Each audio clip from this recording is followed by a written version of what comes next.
Welcome to It Takes Two. I'm Blair. I'm Chris. And today we'll be talking about Love and Marriage Detroit Season 2 Reunion Part 2. Listen here, I know one person that is ecstatic that the season is over.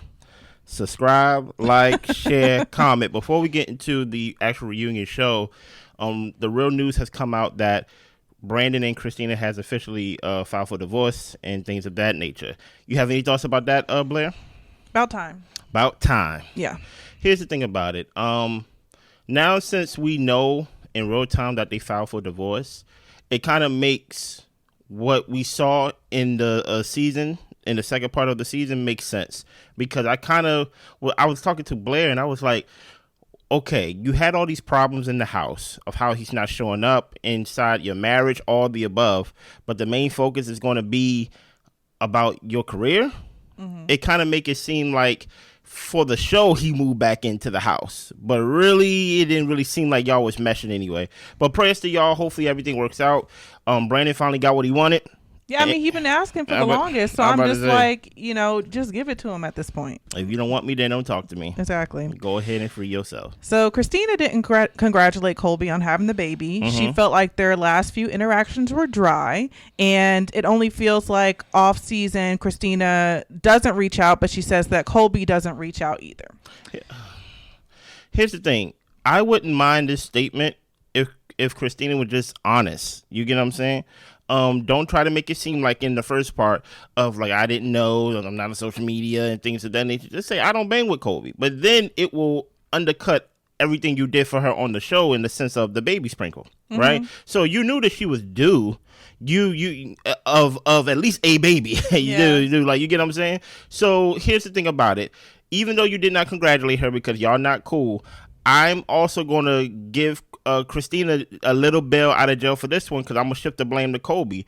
Hey, Kolby, all this time you acting like you don't like Kristina and don't want to be Kristina's friend. Why does it matter to you that she congratulates you? Well, Kolby said that she wasn't expecting Kristina to reach out. Okay. And it didn't really matter to her. But then don't hold it against her either with LaToya like y'all did in the first part. Mm-hmm. Because if it don't matter, don't bring it up. If it don't matter, don't be like... Carlos brought it up. Huh? Carlos brought it up. No, because what happened was Kolby said not everybody congratulated me on the baby. Basically pointing out that not everybody. But Carlos asked who all reached out. I understand that, but I'm just saying that if you did not care that Kristina did not congratulate you, then don't point it out as if, well, you know what, not everybody, making it seem like somebody on this cast didn't and things like that. Like there's passive aggressiveness in that because then that turned into, oh, how come you didn't reach out to her then, Kristina? And then they piled on her in the first part. So like don't try to make it seem like you're not being passive aggressive of, oh, Kristina didn't reach out to me because things always gotta be about her. No, like stop it. Mm-hmm. So Kim thinks it's just a tit for tat thing. Kolby's not pressed to repair the relationship with Kristina. She knows she puts her guard up when people hurt her, mm-hmm. and she doesn't know how to move forward after that. She says that's something within herself that she's trying to work on. Okay. Kristina says she didn't reach out to Kolby because Kolby wouldn't care. Carlos tells Kristina that Kolby just needs a little bit of acknowledgement from you. So she acknowledges Kolby was hurt, but she's hurt too because she doesn't see how she hurt Kolby so bad to the point that Kolby gives her the cold shoulder. I agree with that. She talks to her while they take a commercial break. Kolby says that with her past traumas, she struggles accepting people back into her life after hurt. There was trauma from her birth father who hurt her. She doesn't talk to him at all, but she was blessed with her stepfather and she's trying to heal overall. She tells her that she loves her.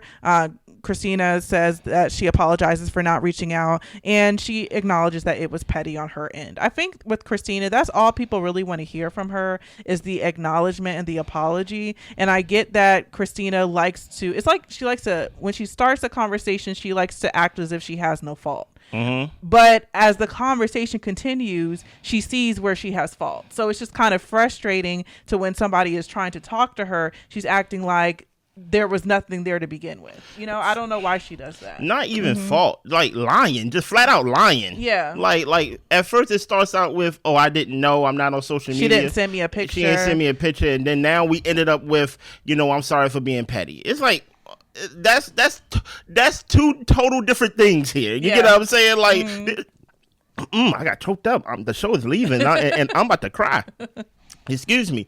That's two different things there. There is the whole idea of, hey, I didn't know, and there's I was being petty. And my thing is, hey, make a decision on if y'all want to be friends or not, and just start over from there. And granted, I understand, Kolby, that you may have gone some things with your father and just in your family life, but like you said, you was blessed with a stepfather. Hopefully that heals some wounds. But at the end of the day, like you said, you're working through them. You are an adult, and as an adult, you can actually make the choice of, hey, I want to be friends with this person, and I don't want to be friends with that person, and you don't have to answer to nobody. Right. No show can make you want to be friends. No show can make you be friends with somebody. So if you decide, hey, what happened with me and Kristina is a boundary that I don't want to cross again, then you don't have to be friends with her. Yeah. So then we move on to Chelsea. We see Chelsea's interactions with the group throughout the season. Anthony calling her a bird. LaToya saying Chelsea just wanted camera time. Kolby saying that she disrespected her, a woman with a child or with child. Oh my God. Chelsea at the podcast yawning, saying she's cold, and Anthony asking for her to be escorted out and threatening to call the police. Kolby and Chelsea getting into it, and Kristina telling Kolby that she was doing too much. So Chelsea comes onto the stage.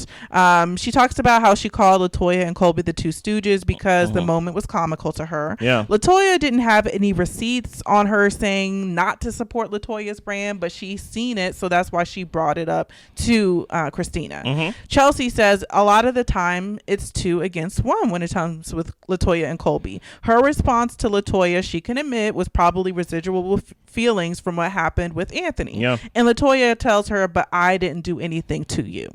So at the wine place, apparently Chelsea was talking when the cameras were off, and Chelsea denies that being true, but LaToya and Anthony say that that's kind of what kicked everything off, and not just what we saw on camera. What thoughts do you have about this thing right here? I don't care about any of it. Okay.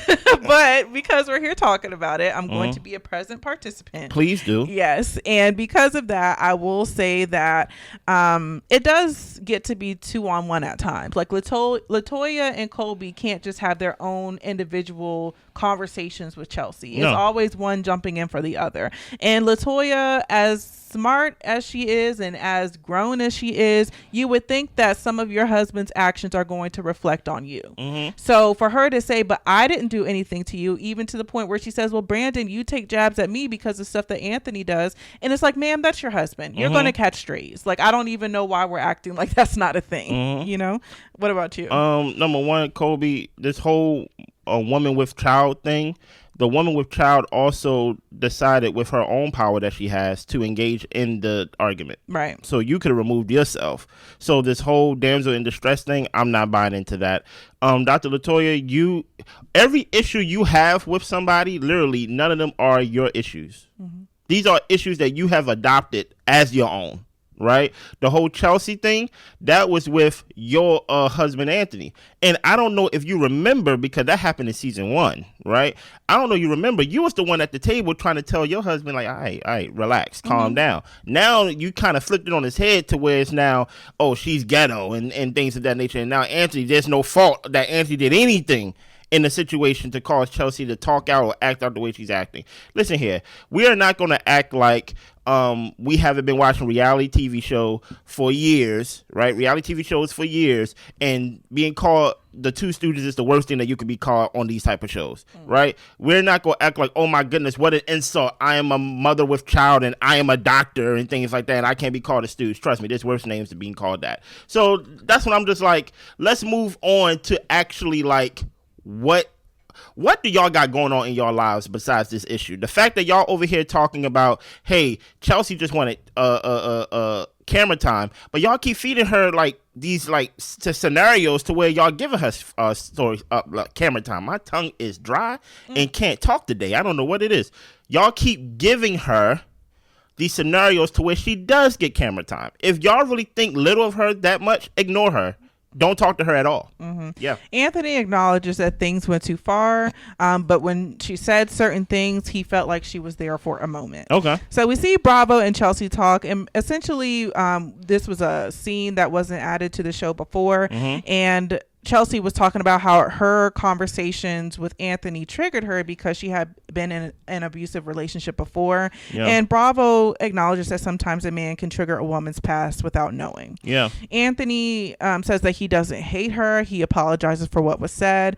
And LaToya doesn't do ghetto, which is what she was giving at the podcast. And honestly, Chelsea agrees that she was giving ghetto. Dr. LaToya, you are ghetto. So like stop saying you don't like ghetto, you don't give ghetto, you are ghetto. And Chelsea, if you want to not defend yourself and saying that, hey, I'm not ghetto, I was there to be whatever it is, then if you say you're ghetto, you're ghetto. I'm not going to be here to defend you. So Kolby expected Kristina to hold Chelsea accountable during their conversation. And Kristina says the convo was with LaToya. Extra people didn't need to be in it to have things to say. True. And Kristina, I guess, like never defends Kolby and all that type of stuff. Chelsea talks about how great a friend Kristina is to her. And then Anthony then goes to Chelsea once the cameras go down, and he apologizes. He's like, in real life, I'm apologizing. Like, I didn't know that that's everything that you had gone through. And like, I'm really apologizing to you for disrespecting you in real life. And I think to me, like, that kind of gave me a peek into possibly Anthony's mindset of where he just does stuff for the camera half the time. Pretty much. And like, maybe in real life, he isn't this annoying. I don't know. I don't know about that. I don't know. But I think that by him specifying in real life, like, I really don't have an issue with you, I really didn't mean for things to get that far, then maybe he just goes overboard with the cameras. Yeah. And maybe he's the one who wants a moment. Dude, like, who is obviously going overboard with the camera? I think Dr. LaToya is definitely put it on for the camera for sure, right? Because there's no way, because even when Anthony was apologizing to Chelsea, Dr. LaToya came up after him and gave Chelsea a hug. And I'm just like, are y'all like thinking like this is like a play or something, to where like once the scene is over, y'all just like kind of hug it out? Or maybe they feel like they are pushing their religious beliefs, that they feel like, you know what, we forgive and move on and things like that, even though they are the ones that may be the one that is like, agitator. Yeah, exactly. So that's why I'm like, it just came off as very fake, as very like as to your point, put on for the cameras. So we see clips from Kim and Kristina throughout the season. People try to make disrespectful comments, and Kristina, should have spoken up for Kim back in the day when there were issues with other friends talking about the Android comments they were getting. Okay. So Kristina holds up a sign that says lies. Kim got emotional. Kristina called it manipulative at her party. And Kim said, look, Kristina can get emotional, but when other people do it, it's considered manipulative. LaToya didn't refer Kim to the show to come for Kristina. She talks about how she's not intimidated by anyone and no one is going to play Dr. Thompson. First of all, I don't believe a word that's coming out of Kim's mouth. Because she told us straight up in the first part of this reunion that she puts on for the camera 100%.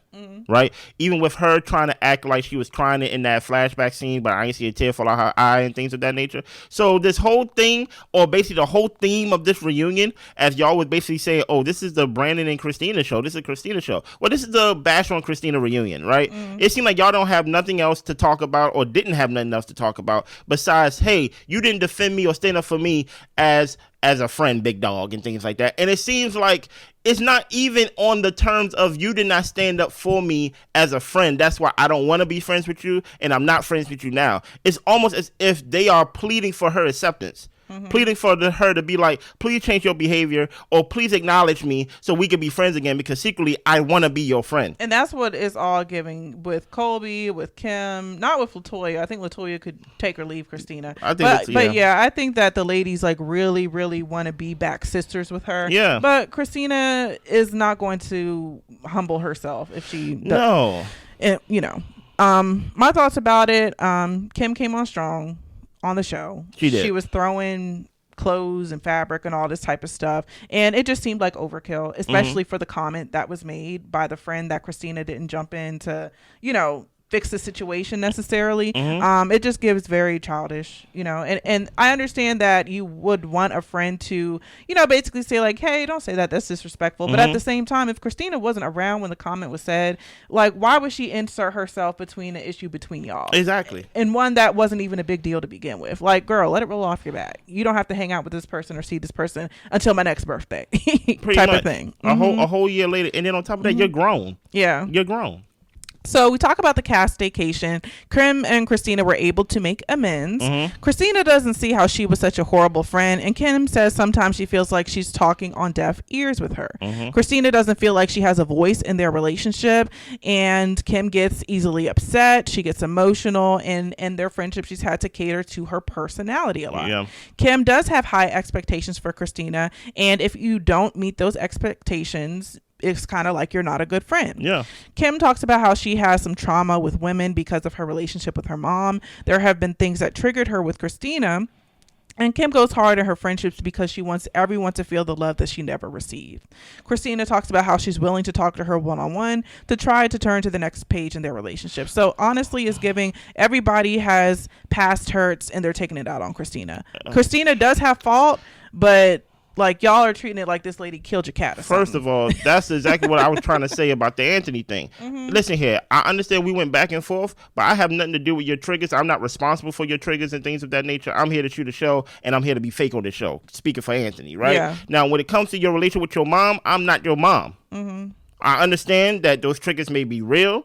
Your whole situation, your past, your hurt may be real, but hey, guess what? I am not the whole foundation of where your hurt came from. First of all, I don't understand this, and we did a review on the whole Portia and Shamia thing, right? About their friendship. I really do not understand these platonic women friendships that sound like they are going through breakups to where it's like, if they're not being a good friend, stop being friends with that person and move on. Yeah. I don't understand this romantic side of basically like women friendships. Yeah, I don't get it. I really don't. It can be that deep for some women. Especially as an adult. Yeah. I get it if, let's say, if y'all been friends since y'all was kids and then y'all go to college and then y'all like in y'all mid-20s and there's like your whole life is changing, right? These are people that have businesses. Some of them have kids. You get what I'm saying? Some of them are married, and this romantic side of breaking up with your friend is weird to me. Yeah. Y'all need to stop that, right? And my thing is, how can you have high expectations for somebody and then when they don't meet it, you basically going through this whole thing like, you know what, you triggered me because really I'm looking for the love from you that I didn't get from like my mom. I'd be like, yo, you're weird.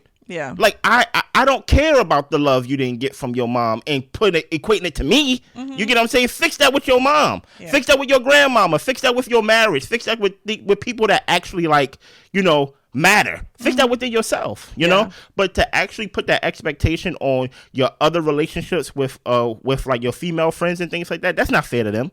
That's not fair to them at all. It sounds weird to me. I'm sorry. Yeah. So we get into the Anthony versus Brandon of it all. Yeah. Anthony said deriding to get under Bravo's skin, and Brandon knew that Anthony was trolling when he said that. Okay. LaToya tells Anthony when to stop. He knows that he can go a little bit too far. And Russell says it's just brotherhood. You fight, you make jabs, and that's how it is being a man, I guess. Stop right there. You said brotherhood, Russell.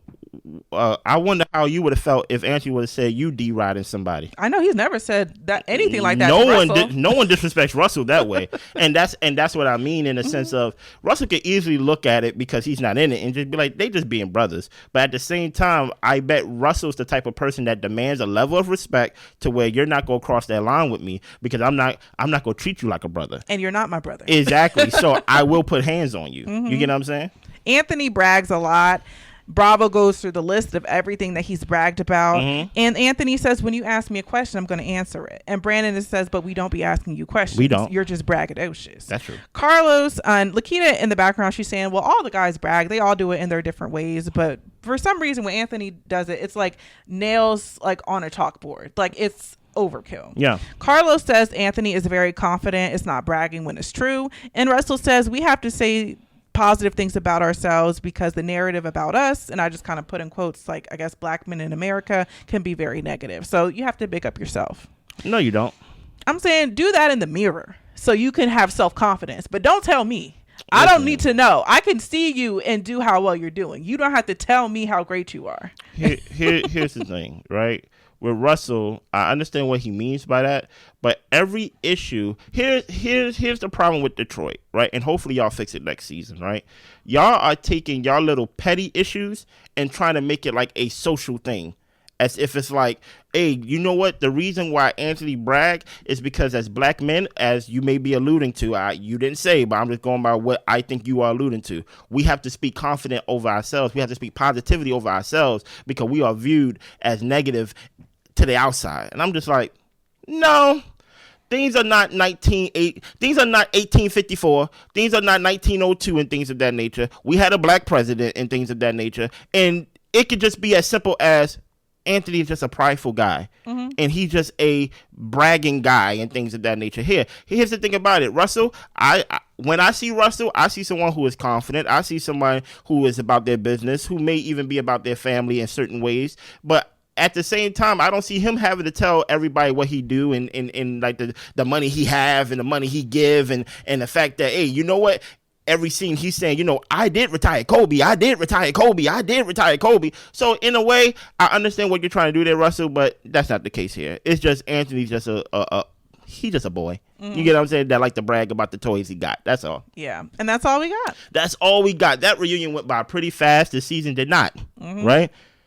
Do you think they'd be back for season 3? I can imagine so, especially with the divorce stuff coming out. I think Carlos really likes this show because it's Detroit, and it's his hometown, and all that type of stuff. But the storylines are lacking. It's giving very petty and uninteresting. Yeah. So if they do, they might need a revamp. I don't really know how. Do not bring Kimberly back. I say don't bring Anthony back. I mean, I'm fine without it. But don't bring Anthony and LaToya back? Yeah, but I think that, you know, he's the villain of the show. So I guess they got to have a villain. But yeah, get a better one. Here's the thing. Before I actually make a decision on if I'm going to review the show or even if I'm going to watch it, because before I even get to the review table, I got to watch it. I got to decide to watch it. I always give a show 2 seasons before I decide if it's bad. The only problem with this is there was such a long break that it feels like this was 4 seasons. So I'm going to give them a shot. I feel like we've gave them the 2. No. I give them I'm going to give them season 3. I'm going to see how the trailer look, right? Chris is loyal to a fault, y'all. I'm not loyal to a fault. Don't speak for me. When it comes to the show, don't speak for me. I'm not loyal to a fault. You saw me, I got off Potomac. I did 3 seasons of Potomac and things like that. I'm not loyal to a fault. 3 seasons too far. And that's why we're not doing Potomac no more, right? Listen here. I'm going to watch the trailer and I'm going to watch Detroit on my own time to decide if it's watchable, if it's reviewable. You get what I'm saying? Because I want to be fair. We just can't just throw away shows like that. Come on. We got to be nice to our people. They said, I'm surprised y'all still watching it. That is true.